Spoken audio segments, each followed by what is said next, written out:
Kahal Kadosh V'Nichbad, Shalom Aleichem. Nous sommes à la veille de Shabbat Kitetse, où il est fait référence d'un nombre très très important de sujets, dont un qui est on ne peut plus d'actualité, à savoir celui de la guerre et de ses désordres. Ainsi que le texte commence: lorsque tu partiras en guerre contre tes ennemis, que l'Éternel, ton Dieu, les livrera en ton pouvoir et que tu feras des prisonniers, eh bien, ce verset annonce la couleur. La section hebdomadaire nous fait découvrir dans sa première partie les dangers moraux que la guerre fait courir au peuple d'Israël, mais aussi les perversions qu'elle risque d'introduire dans sa vie sociale et auxquelles elle est appelée à être confrontée. Ce premier paragraphe est donc consacré au thème de la guerre. Force est de constater que le peuple d'Israël, si épris de paix, a dû depuis ses origines affronter et subir les affres de la guerre. Ce combat est en fait double. Nous devons d'une part résister à nos ennemis et parallèlement faire face aux désordres moraux que la guerre risque d'engendrer en notre sein et au sein des nations. En effet, la guerre peut avoir des effets moraux extrêmement destructeurs. Le premier chapitre est consacré à ce qu'il est convenu d'appeler la belle captive. Le combattant qui capture au cours d'une campagne militaire une femme de belle apparence doit savoir que la Torah lui interdit d'oublier qu'il s'agit là, avant tout, d'un être humain. Là où, dans bien des conflits mondiaux, eh bien, ceux que d'aucuns vont exprimer sous l'apparence, n'est-ce pas, de conflits très durs, aux conséquences inéluctables et aux conséquences également, aux dégâts collatéraux, la Torah ne va pas dans le détail. Elle s'inscrit en faux par rapport à cette approche et nous prévient: tu l'amèneras, cette fameuse captive, dans ta maison, elle se rasera la tête. Il s'agit de l'en les dire. Elle se coupera les ongles, elle retirera son vêtement de captive qui était censé être mis pour attirer les personnes vers sa beauté. Elle demeurera dans ta maison, elle pleurera son père et sa mère un mois entier, et seulement après tu pourras l'approcher et la posséder, elle sera ta femme. Si ensuite tu n'en veux plus, eh bien tu devras la laisser partir libre de sa personne, mais tu ne la vendras pas à prix d'argent, comme cela se faisait dans les mœurs d'époque. Tu ne l'exploiteras pas après avoir profité d'elle, car elle a suffisamment souffert. Voilà ce qu'ainsi s'exprime le Deutéronome au chapitre 21 des versets 12 à 14. La guerre, en effet, risque d'annihiler tout sentiment humain et moral chez le combattant, au point d'en faire un être cruel et indélicat à l'endroit des captives étrangères. On peut cependant s'interroger sur les raisons qui ont poussé la Torah à autoriser un soldat juif à s'emparer d'une prisonnière. Nos sages nous répondent qu'il s'agit là d'une sorte de concession faite à la nature humaine pour lutter contre l'instinct du mal. C'est ainsi que dans le Talmud, dans le traité Kiddushin 21b, les sages nous l'expliquent de la sorte, pour lutter finalement contre le mauvais penchant, comme le rapporte Rashi également. Si la Torah n'avait pas autorisé les combattants à s'emparer ainsi de prisonnières, eh bien, ils auraient tout simplement passé outre, car un tel comportement est inhérent à la nature humaine en période de guerre. La Torah a donc opté dans ce cas pour une sorte de moindre mal, restreignant la liberté d'action du guerrier épris d'une étrangère. Rashi fait d'ailleurs remarquer avec beaucoup de pertinence que les différentes lois relatives à cette belle captive sont destinées en fait à, entre guillemets, gagner du temps et à permettre aux soldats de s'en dégoûter, de se lasser d'elle. Cette conception permet de mieux comprendre les prescriptions enjoignant à la captive de se tondre les cheveux, de se couper les ongles, Elle doit aussi enlever ses beaux vêtements, autres instruments de séduction. Elle pleurera durant 1 mois. À force de l'avoir pleuré, le soldat risque de se détacher d'elle et de la trouver repoussante. Elle sera ainsi enveloppée de tristesse afin que ce combattant lui préfère une fille d'Israël souriante et pleine de vie. Et évidemment, il n'est pas certain que cette non-juive accepte de se convertir en bonne et due forme, car il n'était pas question d'admettre un mariage forcé en ne procédant même pas à l'acceptation de la Torah et des mitzvot. L'objectif donc implicite de toutes ces prescriptions est donc clair. La Torah s'efforce de conduire le combattant à rejeter sa captive. Elle fait absolument tout dans ce cas précis, n'est-ce pas, comme une sorte de concession à l'instinct du mal pour mieux le combattre et permettre à l'homme de venir à bout de ses penchants naturels. Dans cette optique, on peut se poser une question supplémentaire. Mais s'il en est ainsi, dans le cas de la belle captive, mais pourquoi ne pas adopter la même attitude chaque fois que l'être humain se trouve fortement attiré par une femme, tout simplement?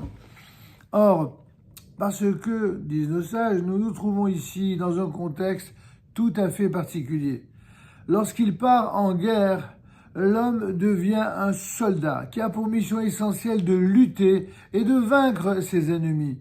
Il doit se consacrer pleinement à sa tâche de guerrier et ne peut pas prendre le risque d'être séduit par une créature qui la détournerait de son combat. Loin de son foyer, de ses amis, l'homme devient plus vulnérable et risque d'être amené à désirer toute femme qui se trouverait sur son chemin. Et c'est uniquement dans ce cas qu'il a fallu faire effectivement, d'après la Torah, des concessions. De la même manière, un soldat qui ne parvient pas à trouver de la nourriture autorisée, la nourriture cachère, eh bien, a le droit d'en consommer cette nourriture non cachère, comme l'enseigne le traité Choulin à la page 17a. Eh bien, on estime ici que la recherche de nourriture cachère pourrait affaiblir son ardeur combative. Second sujet de notre section shabbatique, la bigamie. Il est dit là-bas, dans ce texte, si un homme a 2 femmes, l'une qu'il aime et l'autre qu'il déteste. Étrange formulation. Toutes 2 lui ont donné des fils, celle qu'il aime et celle qu'il n'aime pas. Et que l'aîné se trouve appartenir à la femme qu'il déteste, eh bien le jour où il partagera entre ses fils ce qu'il possédera, il ne pourra pas traiter en aîné le fils de la femme qu'il aime au détriment de la femme qu'il n'aime pas alors qu'il est l'aîné. Il devra donner une double part à l'aîné de la femme qu'il déteste et reconnaîtra ainsi son droit d'aînesse. Ce tableau déplorable laisse apparaître une très nette critique de la bigamie. Un homme qui a 2 femmes sera très probablement amené à préférer l'une d'elles, ce qui d'ailleurs était le cas de Jacob, qui préférait Rachel par rapport à Léa. Elle-même se sentait haïe uniquement parce que Jacob aimait davantage Rachel. Rachi, reprenant les commentaires de sages antérieurs, explique la relation entre ce paragraphe et le précédent. Lorsque l'on se marie avec une belle captive, on risque d'arriver à une situation où l'attirance se transforme en haine. On ne peut pas construire un foyer et établir des liens durables uniquement sur la base d'une attirance physique, ceci valant bien entendu pour toute forme d'ailleurs de mariage. Cette attirance, nous le savons, n'est pas proscrite par la Torah, mais à condition qu'elle soit d'essence pure. Elle ne peut cependant en aucun cas constituer l'essentiel d'une union entre 2 êtres. On comprend aisément qu'un mariage conclu sur la base d'une attirance physique ne peut résister à l'usure du temps. En l'absence de liens moraux et affectifs plus profonds, cette relation risque même de se transformer en haine. Nos sages rapportent à ce propos l'épisode d'Amnon, qui était tellement attiré par sa demi-sœur Tamar qu'il l'a violée. Par la suite, ce grand amour s'est transformé en une haine farouche, comme on en fait référence dans les Pirkei Avot au 5e chapitre, Mishnah 16. C'est là donc le second maillon de la chaîne de malheur qui peut s'abattre sur celui qui part en guerre, et ainsi on se permet de saisir une captive et de s'unir à elle. Le mariage se dégrade forcément rapidement et l'amour se transforme en haine. Troisième paragraphe nous présente le cas du fils rebelle, Ben Sorel ou Moré, le fils rebelle qui n'écoute ni la voix de son père ni celle de sa mère. Il commet des fautes graves et aucun châtiment ne parvient à lui imposer le respect de ses propres parents et à le remettre sur le droit chemin. Comme dit le texte, alors son père et sa mère se saisiront de lui et l'amèneront devant les anciens de sa ville. Alors tous les habitants de cette ville le lapideront à mort, et tu feras disparaître le mal du milieu de toi, et tout Israël entendra et craindra. Quelle étrange législation! On est surpris. La Torah ne nous a pas habitués, en tout cas dans l'application de ces règles de nos jours et depuis fort longtemps, depuis l'époque talmudique. Eh bien, cette situation ne s'est jamais produite. La sentence peut paraître évidemment sévère et disproportionnée, surtout envers un jeune garçon dont le principal crime aura été de prendre de l'argent appartenant à ses parents pour se livrer à quelques repas excessifs de débauche. Mais comme le précise encore une fois Rashi, selon nos sages, le fils rebelle ici n'est pas jugé pour ce qu'il a fait, mais par rapport à sa probable évolution potentielle. La Torah pénètre jusqu'au plus profond de ses intentions.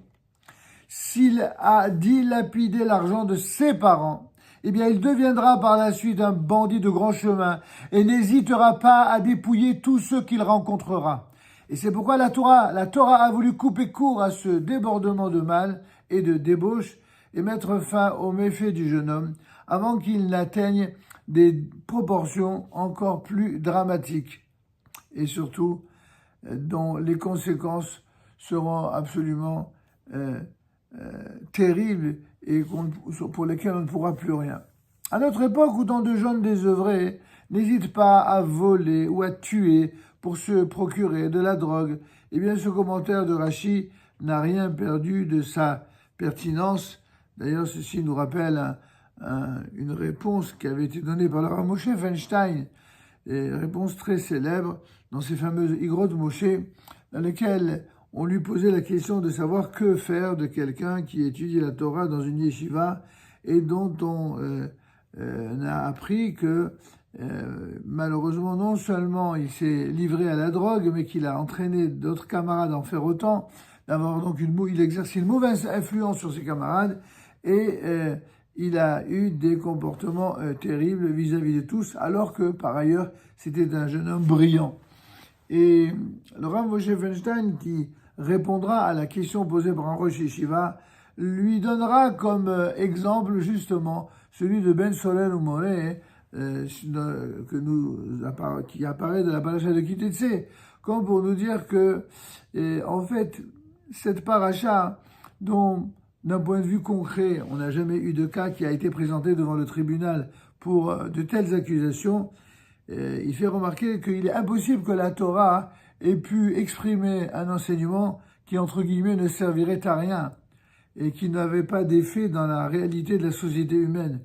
Et il dit avec un chidouche merveilleux que justement et précisément, le cas du Ben Sorel Omoré a été évoqué dans la Torah pour nous montrer ce qu'il advient de ceux dont la dépendance maladive est telle qu'ils finiront par faire du mal à leurs propres parents, aux créatures et auront une influence absolument dévastatrice sur l'environnement, sur l'entourage. Et c'est pour cette raison qu'il conclut que ce jeune homme devait être effectivement tout simplement rejeté, chose qui est très rare pour un grand sage de rejeter qui que ce soit. Mais dans ce cas-là, il valait mieux le rejeter, sorte de brebis galeuse, pour ne pas en quelque sorte compromettre l'ensemble du troupeau, ici en l'occurrence les élèves de la yeshiva. Pour revenir à notre explication, la participation du peuple à la lapidation a également une valeur qui est ici dissuasive à l'égard de toute la jeunesse qui pourrait être tentée par l'exemple de ce dangereux dévergondage. Là aussi, la relation entre les différents paragraphes est claire. Les frictions et la haine entre conjoints peuvent malheureusement nuire à l'éducation des enfants, les ébranler et les conduire à se comporter comme des fils rebelles. Notre chaîne des malheurs se poursuit donc. L'absence de moralité et de pureté conduit l'homme à succomber à ses instincts au lieu de les combattre et d'en venir à bout.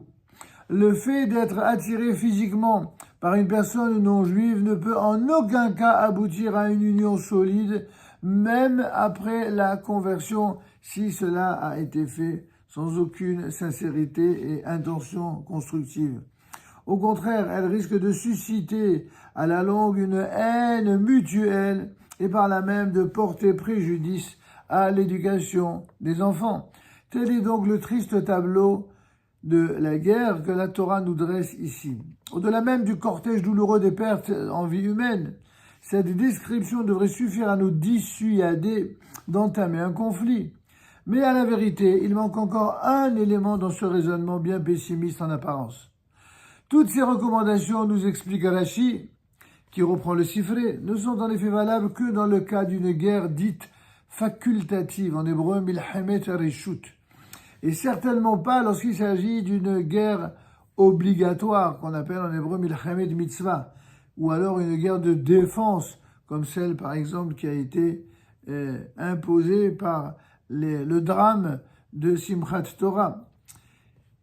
Une mitzvah ne peut corrompre la personne humaine. Au contraire, elle la sanctifie, comme il est dit, qui nous a sanctifiés et nous a ordonné de faire telle ou telle mitzvah. Ainsi, disons-nous dans nos bénédictions quotidiennes. C'est pourquoi il est écrit « lorsque tu partiras en guerre », kitetse la milchama, et non pas, comme il est précisé ailleurs, lorsqu'une guerre viendra sur ton pays. La guerre vouée à la défense de sa patrie, elle est sacrée, elle est une mitzvah, elle est une milchemet mitzvah.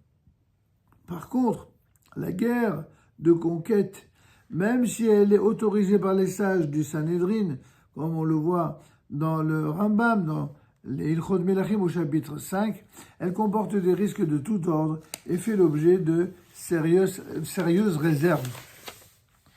Tout ceci pour nous rappeler que partir en guerre, bien entendu, est une mitzvah, mais comme le rappelle Rashi, cette mitzvah doit engendrer deux mises en garde. À savoir que, premièrement, le Kittetz la Milchama parle d'une mitzvah de se battre pour protéger son peuple, sa nation, son pays, contre toute forme d'agression venue de l'extérieur, et c'est une mitzvah pour tout juif d'y prendre part, mais il doit y avoir la compréhension de ce que cette guerre pour la mitzvah, eh bien, doit être accompagnée d'une guerre contre le Yetzer Hara, comme le rappelle Rashi, une guerre contre le mauvais penchant. Et si d'aucuns dans les commentaires ne retiennent que l'une ou l'autre interprétation, en vérité, les deux explications sont nécessaires, car les deux types de guerres constantes se doivent d'être menées afin qu'Israël conserve sa propreté et sa pureté morale et spirituelle, y compris en temps de guerre.